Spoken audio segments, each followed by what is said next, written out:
Salve, salve nação alvinegra, começando mais um vídeo aqui no canal John do Timão. Então se você tá chegando, já deixa o seu like, se inscreve pra gente bater a meta de 110 mil inscritos. Conto com a colaboração de todos, vamos pra cima e vai Corinthians, uma ótima segunda-feira para todos os torcedores e torcedoras, com mais uma vitória do Corinthians, né? Chegamos aí a 6 vitórias seguidas dentro do Campeonato Brasileiro. A última vez que isso aconteceu foi no Brasileirão de 2017, né? Então é uma sequência muito bacana pra gente, risco zero de rebaixamento e o foco agora é 100% em busca de uma vaga na Libertadores, tá? Peço que me acompanhem pelas redes sociais, Instagram, TikTok, Kawaii, Twitter, todos os links aqui embaixo. Inclusive, postei muitos lances, né, da partida de ontem lá no Instagram, para quem quiser ver os gols do Corinthians pela visão da arquibancada, né, a visão contrária lá da transmissão. Aproveitem, acompanhem o John lá, vamos pra cima. E editor, pode rodar a vinheta. Salve o Corinthians! Bom, família, quero apresentar para vocês a Mais Ágil, parceira aqui do canal John do Timão. Para você que quer fazer a antecipação do seu FGTS, aproveitem. Temos o telefone aqui no banner, tem um link também na descrição que joga direto lá no WhatsApp da Mais Ágil e você vai fazer a sua antecipação. Pô, John, quero esse valor aí para fazer um investimento, comprar algo que você queira muito, fazer uma viagem. Não importa, né, qual seja a sua necessidade, o seu objetivo, a Mais Ágil é a solução rápida e simples. E além disso, você vai concorrer a um sorteio de uma camisa do Coringão lá no site da Mais Ágil, tá? Então, pessoal aí que fizer a antecipação do FGTS com Mais Ágil já vai estar concorrendo a essa camisa do Coringão. Certo, família? Vamos pra cima e vai Corinthians!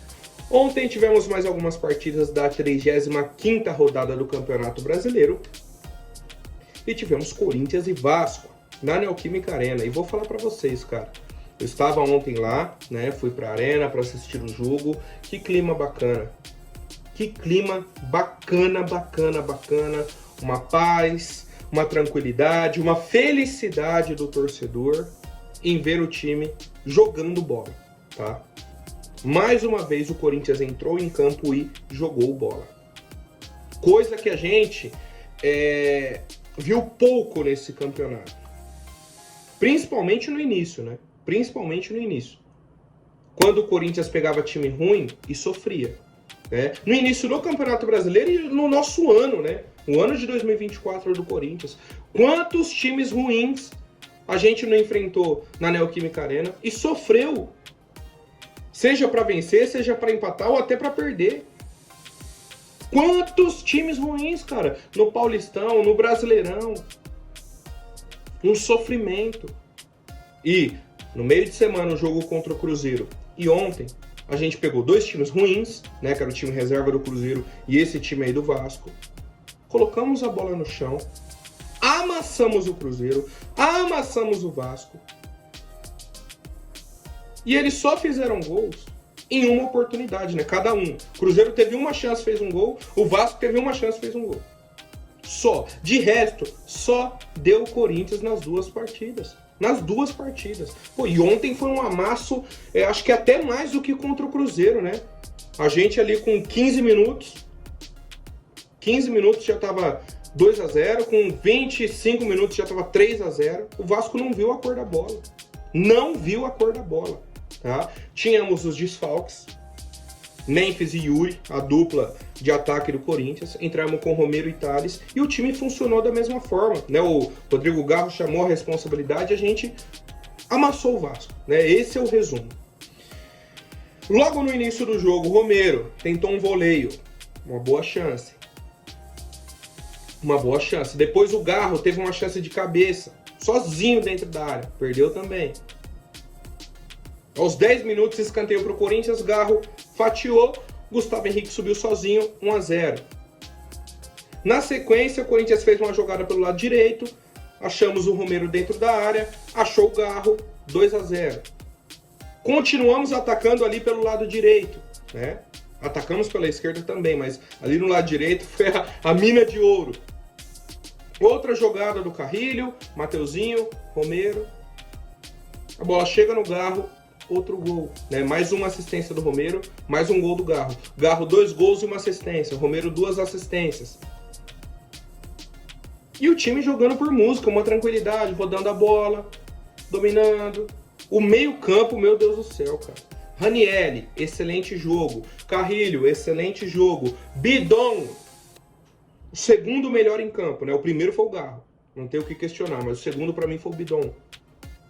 Ranieri melhorou muito. O Mateuzinho fez um excelente jogo, né? Falei aí do meio-campo. O Matheus Bidu já vem numa sequência muito bacana. Dupla de zaga não sofreu. Pra mim, o destaque negativo foi o Hugo Souza no lance do gol do Vasco. E dos jogadores de linha, eu achei o Thales Magno um pouco apagado. Então, acho que ele poderia ter participado um pouco mais. Mas assim, a gente está falando de um jogo que a gente fez 3-0 no primeiro tempo. Na segunda etapa, tivemos ainda uma boa chance com o André Ramalho. Uma outra com o Thales, que ele chutou cruzado, o Romero quase fez o gol, né, dando o carrinho. E a gente toma um gol aos 30 minutos num frango do Hugo Souza, tá? Comentei ontem na live e a gente não pode ocultar esse fato. Foi um frango do Hugo Souza, simples. Comprometeu o jogo? Não, de jeito nenhum. Segue como titular, não tem problema, não é crise, mas foi um frango. É um tipo de gol que a gente não pode tomar. Porque tínhamos 3 jogadores na marcação do Puma Rodrigues, ele conseguiu puxar para a perna esquerda e finalizar, um chute relativamente fraco em cima do goleiro e a gente tomou o gol, tá? O que eu trago de ponto negativo foi a demora para substituições do Corinthians, tá? A gente chegou até 30 do segundo tempo com o mesmo time. Já poderia ter colocado o Coronado em campo antes. Poderia ter colocado os outros atacantes. O Ramon Dias, né? E aí o Emiliano também, né? Que é a dupla ali da comissão técnica do Corinthians. Cara, eles têm esse ponto que eles não mudam o time. Ontem já poderia ter descansado mais alguns jogadores. Administra o resultado. Se já tivesse feito as mudanças antes, do meio-campo ali, né? Que entrou o Alex Santana, o Coronado, o próprio Charles entrou no jogo também, a gente não teria tomado esse gol do Vasco. Tá? Não teria tomado, apesar de ter sido uma falha de todo o sistema defensivo, a gente não teria tomado o gol. Cara, tá ganhando o jogo 3-0. Virou o segundo tempo, 10, 15 minutos, muda o time. Não, ele foi levando até... Aí tomou o gol, não, vou fazer as mudanças aqui e tal, sabe? Só esse ponto, tá? Só esse ponto. Fora isso, o time está jogando por música. Por música. Pressionamos o Cruzeiro no início do jogo, criamos oportunidades, abrimos 1, 2-0. Ontem a mesma coisa, pressionamos o Vasco, abrimos 1, 2, 3-0. Essa pressão está sendo efetiva. A gente matou o jogo contra o Cruzeiro com 15 minutos, 15, 20 minutos. Ontem a gente matou com 15 minutos também. Já tinha matado o jogo. E tem que ser assim. Temos que aproveitar que a nossa briga é pela Libertadores, né? A gente vai ver aqui a questão da tabela e tudo mais. Cara, que jogo bacana, né? Que felicidade, ainda mais pelo que a gente viu no primeiro turno. A torcida do Vasco ganhou do Corinthians no primeiro turno. Arerê, o Corinthians vai jogar a Série B. Aí vira o segundo turno, a gente faz 3-1 no Vasco, né? Um jogo que poderia ter sido 4-0, 5-0. Com tranquilidade. E estamos na frente do Vasco na tabela, né? E vamos terminar o campeonato na frente do Vasco. Pra quem cantou o Corinthians ia jogar a Série B, tá difícil pra vocês, né, Vasco? Enfim, tá? Os demais jogos da rodada foram os seguintes. Internacional goleou o Bragantino, situação complicada do Bragantino, viu?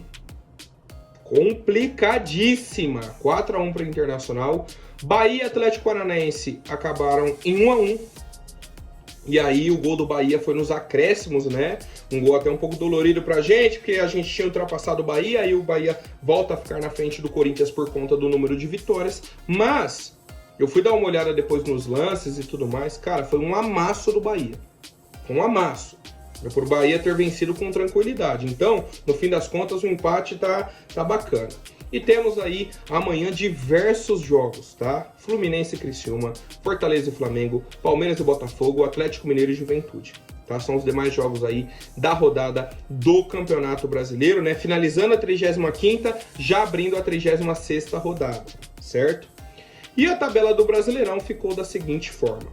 Corinthians está ali na 9ª colocação com 47. Abrimos pelo menos uma rodada de diferença para o Atlético Mineiro, que a gente tem 2 vitórias na frente, né? Então mesmo se o Corinthians perder um jogo e o Atlético vencer, a gente continua na frente. Temos essa vantagem em cima deles, que é o caso da vantagem do Bahia para o Corinthians. Eles estão com 47 pontos também, mas com 13 vitórias. Só que a sequência do Bahia, olha ali, ó, bem complicada. 4 derrotas e 1 empate. Eles vêm numa sequência assim, ó, muito negativa. Temos o Cruzeiro que joga só na quarta-feira contra o Grêmio, também 47 pontos, então a gente fica de olho aí na tabela do Cruzeiro. Atlético Mineiro 44, Vasco 43, né, Vasco? Arerê, o Corinthians vai jogar a Série B, cadê, Vasco? Vitória 42 pontos, né, havia empatado aí com o Botafogo, o Atlético Paranaense empatou, foi a 41, o Grêmio pega o Cruzeiro, tá com 40 pontos, Juventude que empatou com o Cuiabá 39, o Fluminense que vai enfrentar o Criciúma, né, enfrenta agora o Criciúma, tá com 38, o Criciúma 37, né, então o jogo dos desesperados ali na luta contra o rebaixamento. Bragantino, como eu falei, numa sequência extremamente negativa, 37 pontos, e aí os já rebaixados Cuiabá e Atlético Goianiense, tá? Essa tabela aí do Campeonato Brasileiro. A situação do Corinthians, qual que é? Quais são os objetivos, né, do Corinthians no Campeonato Brasileiro? É o seguinte: sábado agora, dia 30, teremos a final da Libertadores.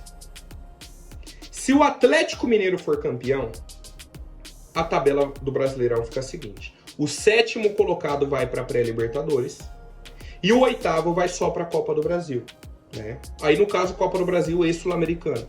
O Corinthians já está garantido na Sul-Americana, beleza. Mas a gente busca agora uma vaga na Libertadores e na Copa do Brasil. Se for para a Libertadores, já garante automaticamente a Copa do Brasil. Mas temos uma chance de irmos para a Copa do Brasil sem jogarmos a Libertadores. Tá? Isso que o John tá tentando explicar aqui. Então, se o Atlético Mineiro for campeão, o Corinthians tem que ficar pelo menos em 8º para garantir Sul-Americana para garantir a Copa do Brasil, né? A vaga na Copa do Brasil, e aí jogaria Sul-Americana e Copa do Brasil. Ou a 7ª colocação para ir para a pré-Libertadores e Copa do Brasil. Se o Botafogo for campeão, né? O Botafogo está lá na parte de cima, é o 2º colocado, muda essa questão de colocação. O 9º colocado, é isso mesmo, o 9º colocado garante Copa do Brasil, né? Então o Corinthians, se ficar em 9º, caso o Botafogo seja campeão, iria para a Sul-Americana e Copa do Brasil, e se ficar em 8º, vai para a pré-Libertadores e Copa do Brasil. Ou seja, para a gente garantir 2 competições de mata-mata no ano que vem, temos que ficar em 8º. Que aí, ficando em 8º, independentemente de quem seja o campeão da Libertadores, a gente vai ter ou Sul-Americana e Copa do Brasil, ou Libertadores e Copa do Brasil. Bom, mas a 7ª colocação dá para buscar. Temos essa condição, né? Teremos o confronto direto contra o Bahia, em casa, e outros 2 jogos ali contra o Criciúma e contra o Grêmio. Temos que vencer. Né? A meta agora é o Corinthians fechar aí 9 vitórias seguidas no campeonato.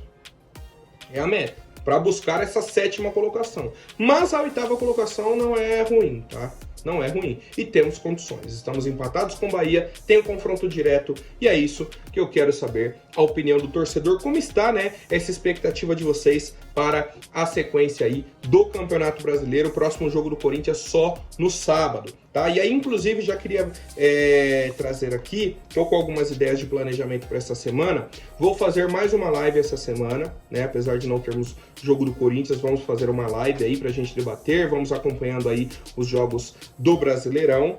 E farei também essa semana a live para o Clube de Membros, né? Então, para quem faz parte aí do Clube de Membros do canal John do Timão, já se programem aí, essa semana teremos a live de membros. Pô, John, como que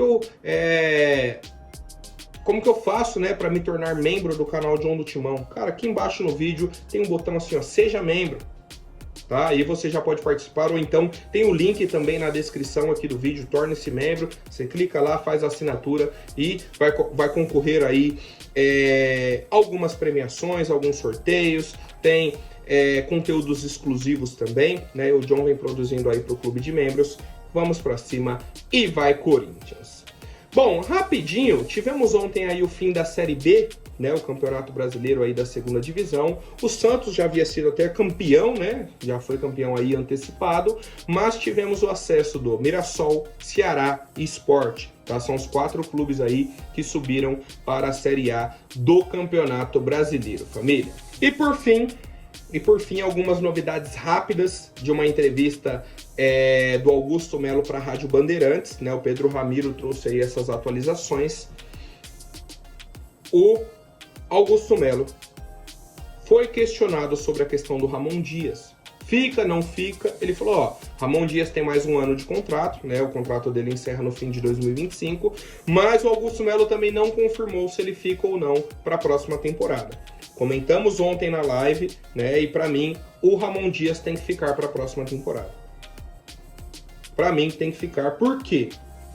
Porque, apesar dos erros nas competições de mata-mata, né, semifinal de Copa do Brasil e Sul-Americana, o que ele está fazendo agora no Brasileirão é surreal, né, daquilo que a gente acompanhou no início do Brasileirão.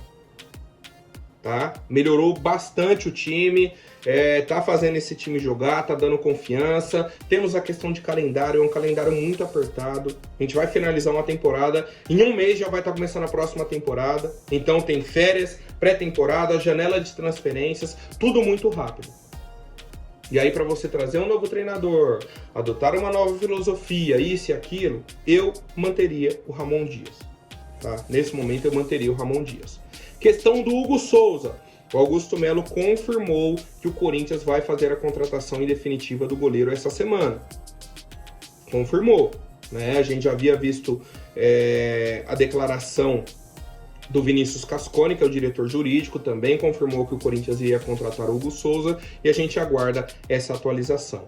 E por fim, ele confirmou também a permanência do Fred Luz para 2025. Então aquilo que a gente comentou e pediu para o Augusto Melo, cara, banca a permanência do Fred Luz, bate de frente com esse conselho, com o pessoal aí que é contra, está acontecendo. Tá? Então parabéns ao Augusto Melo nesse sentido. Tem muita gente querendo a saída do Fred Luz, sabe por quê? Porque o Fred Luz está montando um planejamento para 2025 de reestruturação da dívida do Corinthians, tá?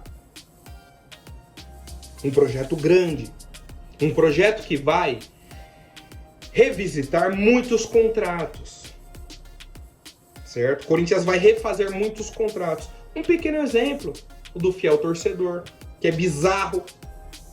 Um outro exemplo, do estacionamento da Neoquímica Arena, que o Corinthians não pega nem metade do valor arrecadado. É uma vergonha, mas é o que acontece, há muito tempo. O Corinthians tem um poder de arrecadação muito maior do que já existe hoje. E olha que a nossa arrecadação é alta, né? Num ano de gestão do Duílio, por exemplo, que foi o ano passado, a gente arrecadou quase R$1 bilhão. Imagine se a gente melhorar isso, se a gente administrar melhor isso. Só que qual que é o problema? A partir do momento que você mexe nesses contratos, tem muita gente que vem sendo beneficiada, né, que tem um contrato bacana, que vai ser prejudicada. E aí o prejudicado não é que, nossa, realmente o Corinthians está indo lá e está fazendo mal para a pessoa. Não, o Corinthians está só fazendo um contrato justo para o clube, que já deveria ter sido feito desde o começo, mas não existe hoje. Tá? Então por isso que tem muita gente dentro do conselho, muita gente nos bastidores, que é contra a permanência do Fred Luz. Por quê? Porque ele vai mexer nesse tipo de questão. Ele vai reestruturar o Corinthians, né? O projeto dele é esse, tá? Então, parabéns ao Augusto Melo, parabéns ao Fred Luz por esse projeto, que sigam em frente, né? E que recoloquem o Corinthians aí no caminho das vitórias, no caminho das glórias, né? Que a gente precisa tanto. Então, cara, é por isso que tem muita gente querendo a saída do Fred Luz. Se movimenta, o impeachment. Se manter o Fred Luz, a gente vai seguir com o processo de impeachment. É uma ameaça, né? É aquilo, é uma pressão de bastidor. Para que, obviamente, continue do jeito que está, porque do jeito que está é bom para algumas pessoas, mas não para o clube. Certo, família? Por hoje é isso. Amanhã a gente volta com mais novidades sobre o nosso Coringão. Até mais, um forte abraço e vai Corinthians!